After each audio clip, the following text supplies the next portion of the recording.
Welcome to Hood Champion Boxing and Sports. In boxing, you find a way to win or you find a way to lose. David Benavidez and David Morrell have agreed to fight. And I'm going to tell you, I think that's great news because David Morrell and David Benavidez, that fight is something that's been thrown around for quite some time because both of them were in position. One of them should have got a shot at Canelo, and it didn't work out that way. But right here, you can see, let me see if I can expand this a little bit for you. Benavidez posted out there on social media that there was a lot of names on the table, but I wanted to give my fans the best fight possible.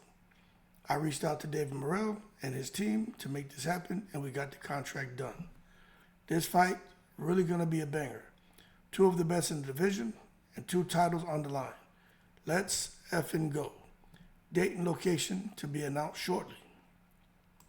Now, I think that's good news. I'm going to tell you, I do think that's good news. But what's interesting, I'm pulling something up. I'm gonna show you, right? I'm gonna tell you what's interesting to me. Let me get to where I'm going. Because I see some people, they feel like this is the Mexican monster. David Benavidez is living up to his name, being the Mexican monster that he is. Man, that's all. I don't want to hear all that, okay? So where are we at here? Okay, let me bubble up again. Two titles are going to be on the line. This is what he's talking about, okay? Right here. David Benavidez and David Morrell. Benavidez is the WBC interim world light heavyweight champion. David Morrell is the WBA world light heavyweight champion. Kind of funky because Benavidez and Bivol are fighting for all of the no-kidding belts that count at light heavyweight this weekend, and somebody will become the undisputed. But then the winner of Benavidez and Morrell, for sure would probably be the mandatory to the winner, unless Bivol and Benavidez have a rematch. But let me just tell you how I feel about this. Now, I posted something out here. Let me show you, right, on social media. Cause see, I don't like these people out here, man. I don't agree with a lot of stuff that people say. I don't comment a lot, but let me see. Where is it, man? To me, it's absolutely ridiculous. Let me go to my profile. I think it's absolutely ridiculous for people to come out here and praise David Benavidez. Now, I'm not knocking him. I just don't think he's done anything that would warrant him being praised. Okay? In my opinion, David Benavidez is a Nowarian. You know, I really think he is out there in no man's land. And as a result, he's trying to make fights, but at 175, the names out there, I just don't think those are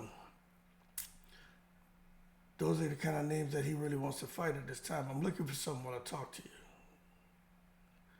Because, here, let me go here.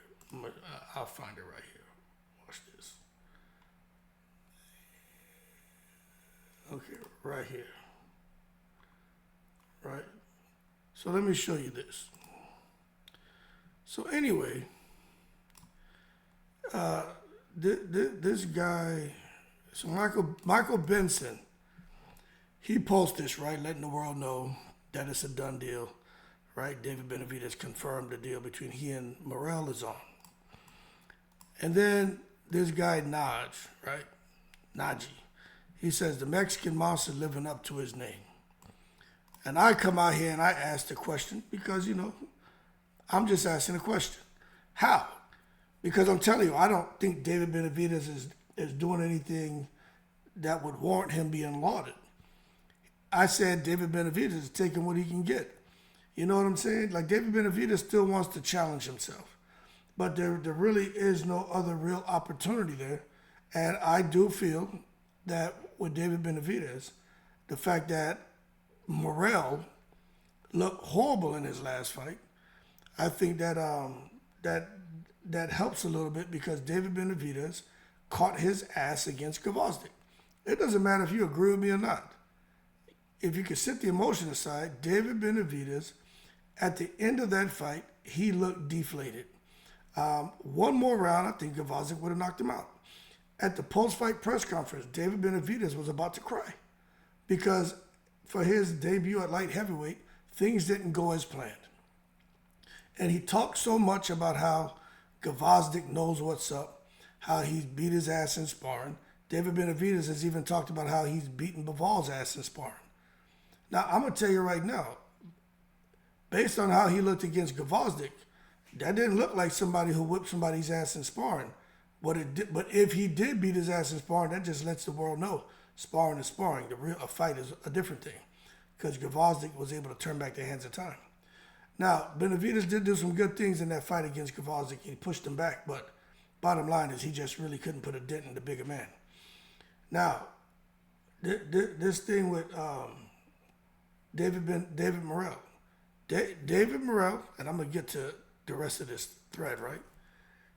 David Morrell did not look, he looked tired. He was missing the mark.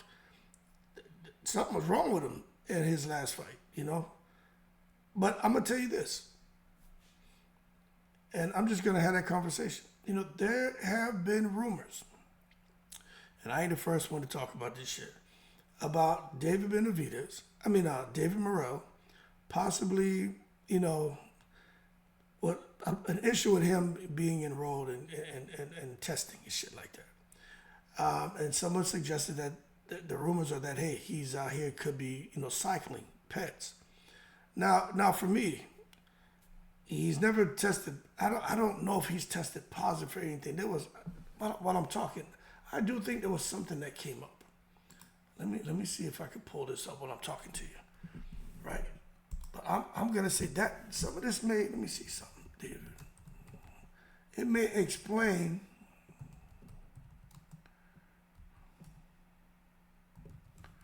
Let me see something.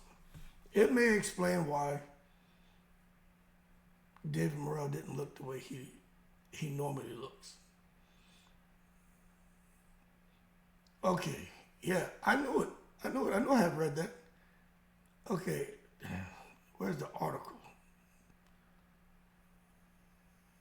Okay, let me pull it up. I don't want no damn. Okay. Boxer Calvin Hot Sauce Henderson states that David Morrell was on Peds in the World Championship fight. Okay? So I knew I had heard something about David Morrell and Peds. And they were talking about it again. Where is the, let me see. They got YouTube videos, but I'm not clicking on nobody's video. Okay. Okay, here's another one, right? Let me read this one. So you have one person who says David Morrell was on Peds. Then you have Agbeko cries foul after Morrell KO, raises suspicion over drug testing. Let me see something.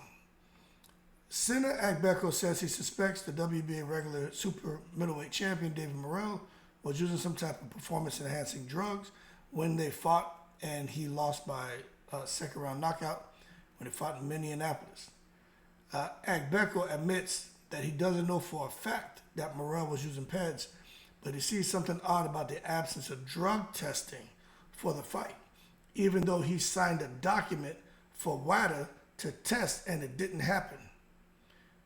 The 31-year-old Agbeko says that Morrell didn't want to fight in Las Vegas, but chose Minnesota, where he says there's no drug testing done, and he feels that's a suspect move. He feels this is a red flag and something's going on. Agbeko looked overmatched, too small, too weak, and not showing the kind of skills that would have given him a chance of winning against Morrell. Now, let me tell you something. When you have two fighters that sign a document to be tested by WADA and it doesn't happen, I'd wonder why too. Okay? But Agbeko goes on to say there was no testing by the commission before or after the fight.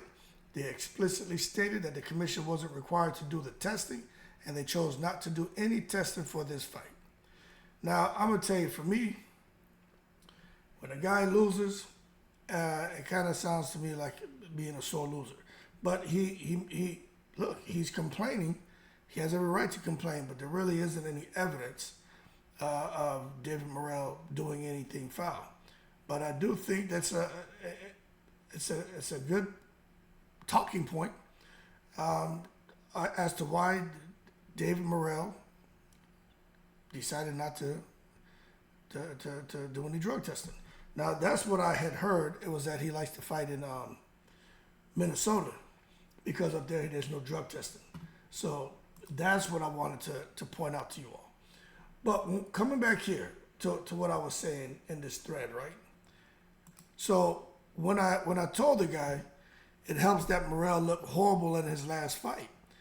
See, these motherfuckers, they just be out here talking out of their ass. I don't even think they really know what's going on. They can't peel their layers back. You know what I'm saying? They don't critically analyze this bullshit the way I try to. Not every fighter, but certain situations, things get my attention, especially when the secret society's involved. Y'all know I'm all over that.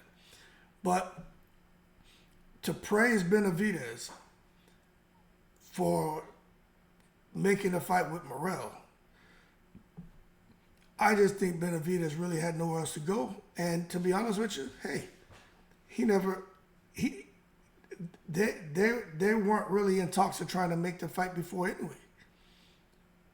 Now all of a sudden, neither one of them have anywhere to really go. But you look at Benavidez, he didn't really look that great at 175. Morell didn't really look that great at 175. And now they both decide to fight each other. Because I think maybe they say, you know what, outside of, if I don't fight this guy, these guys at 175 are a serious threat. So I might as well fight the guy who's really a 168 fighter like me, and we both bubble up to 175.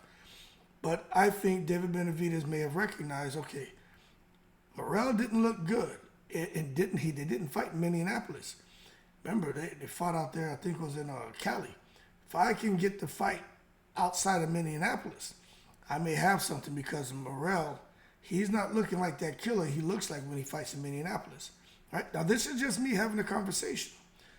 But the same thing with Morell. He may say, yo, Benavidez has always looked strong and great, but he didn't look human when he fought Caleb Plant and Demetrius Andre. And I'm going to tell you why he didn't look human. He didn't look human because he was working with Angel Heredia. That's why. But when he fought Gvozdyk, I don't believe he worked with Heredia. So what that tells me, right, is if David Morrell doesn't fight in Minneapolis, he looks human. If he doesn't fight in Minneapolis, he looks human. And what that tells me with David Benavidez, especially now at 175, if he doesn't work with Angel Heredia, he looks human. Okay? So if we're going to come out here and start wanting to praise him for making this fight, I'm like, look, I ain't praising him. You know what I'm saying? But if David Benavidez, to me, jumped up, I was typing fast. You know how this shit will try to autocorrect what you're writing? It's Bridgerweight, right? But if he jumped up to Bridgerweight, then I would say, yo, he's really living up his name being the Mexican monster. You know? Because if you listen to David Benavidez before, he was talking about going to cruiserweight, Bridgerweight, heavyweight, and all this shit. He ain't talking that no more. That man, all he talking about is light heavyweight, and then maybe the Canelo fight. He's not talking all that no more, because I think he got humbled. But what I said was, nevertheless, I want to see if they bring back the secret weapons for this fight. Now, what I was getting at here, which I know for a fact, cats didn't understand what I was saying. What I was saying here is, for this fight, let's see if David Benavidez is, no kidding, going to look like a Mexican monster if he has Angel Heredia. Because he didn't look like no Mexican monster at 175 against Gvozdyk. David Morrell fought outside of Minneapolis, and he didn't look like a goddamn a Cuban standout, high potential fighter. He didn't look like that. He looked human. But let's see if whatever secret weapons they had prior to their last fights, if they can somehow, get their hands on that to see both of those guys in tip-top form and condition, being both a Cuban monster and a Mexican monster in their fight. So so after I wrote this, the gentleman was like, one guy says, Benavidez didn't look so great fighting an old vet. Morell fought a younger, fresher boxer. This would be a banger. But what ended up happening here is, so I say what I say, and this guy Najee says, fight fans like you always gonna find something to complain about. Now, I didn't even complain about anything. But what this told me is, and I don't know who he is. Someone said he does videos, and that's good. I ain't got nothing bad to say about him. But what that tells me is this man, he's so used to people being negative, obviously, because of the position he's in and the platform that he has, that he probably assumed that I was trying to be negative. But it's not the case. But I'm pointing out things, and it's a real succinct comment that I put, so you can't have that dialogue to really understand what I mean. That's why I'm doing this video. But I just told him, where is it? I told him, hold your horses and quit taking it to the stupid, because he just had a knee-jerk reaction and posted some bullshit comment. And then this guy here, I don't know who he is. He's a fucking nobody. Y'all are crazy. You just can't please you mofos. So again, dumbass, not even trying to understand my comment or the other individual's comment. I guess because this person said Morell fought a younger, fresher. He didn't say nothing crazy. These guys are just getting all emotionally charged because obviously they like David Benavidez. I hate you mofos. So obviously somebody who I would never ever speak to, ever. It just happened we're on social media and bozos can reply to your comments. But that being said,